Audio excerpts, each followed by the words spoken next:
Hyderabad central university విద్యార్థుల మీద union నాయకుల మీద పోలీసులు నిర్బంధాన్ని ఆపాలని తిప్పర్తి మండల సిపిఎం కార్యదర్శి మన్నం భిక్షం, తిప్పర్తి మండల CITU convener Bheemagani Ganesh demand చేశారు. విద్యార్థి నాయకులను అరెస్టు చేయడం అక్రమమని, తక్షణమే అరెస్టు చేసిన వారిని విడుదల చేయాలని డిమాండ్ చేశారు. హైదరాబాద్ సెంట్రల్ యూనివర్సిటీలో 400 ఎకరాల భూమిని అమ్మకానికి పెట్టాలనే ప్రయత్నాలను విరమించాలని కోరుతూ బుధవారం తిప్పర్తి మండల కేంద్రంలో సిపిఎం మండల కమిటీ ఆధ్వర్యంలో నిరసన వ్యక్తం చేశారు. ఈ సందర్భంగా వారు మాట్లాడుతూ అరెస్టులతో ఉద్యమాలను ఆపలేరని అన్నారు. యూనివర్సిటీలను, విద్యా వ్యవస్థను బలోపేతం చేయాల్సిన దశలో రాష్ట్ర ప్రభుత్వం ఇందుకు విరుద్ధంగా వ్యవహరిస్తుందని విమర్శించారు. యూనివర్సిటీకి చెందిన 400 ఎకరాల భూమిని ప్రభుత్వం వెనక్కు తీసుకొని అమ్మకానికి పెట్టడం సరైనది కాదని, యూనివర్సిటీకి కేటాయించిన భూములను యూనివర్సిటీ అభివృద్ధికే వినియోగించాలని అన్నారు.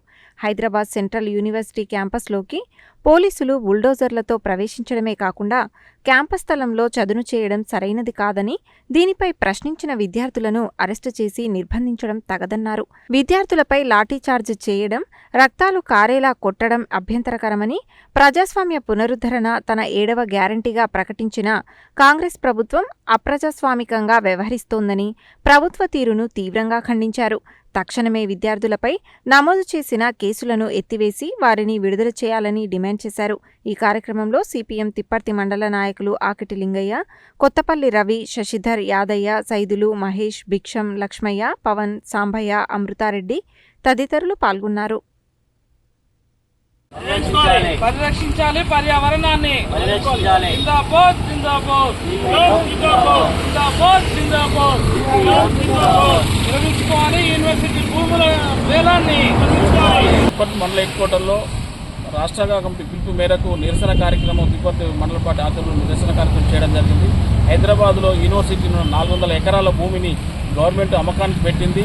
అదే అమ్మకానికి పెట్టింది, దాన్ని రక్షించడం, ముందస్తు అరెస్ట్ చేయడం, నాయకులను అరెస్ట్ చేయడం చాలా తక్కువైన పని చేసి, అదేవిధంగా అదివరకు గవర్నమెంట్ ఉన్నప్పుడు ఒక లెక్క, గవర్నమెంట్ అన్నప్పుడు మీరు కూడా ధర్నాలు చేయొచ్చని సీఎం గారు రేవంత్ రెడ్డి గారు అన్నారు. ఈరోజు మీరు పాలకులకు వచ్చినాక మీరు అలాంటి అరెస్ట్ చేయడం ఇది ఎట్లా కరెక్ట్? అరే మీరు ఎట్లా ఉంటారు? ఇది అందుకని ముందస్తు ఇది ఆపకపోతే రాష్ట్రం మొత్తం ఆందోళన చేసి, నిరసన దీక్ష చేసి మొత్తం ఆపుతామని డిమాండ్ చేస్తారు. విద్యార్థులకు రానున్న రోజుల్లో 400 ఎకరాల భూమి ఇంకెక్కడ కూడా ప్రభుత్వ భూములు దొరికే పరిస్థితి లేదు. రానున్న కాలంలో విద్యార్థులకు మెరుగైన విద్య అందాలంటే ప్రభుత్వ స్కూళ్ళు కానీ, కాలేజీలు కానీ నిర్మించాలంటే భూములు ముఖ్యంగా అవసరం ఉన్నాయి.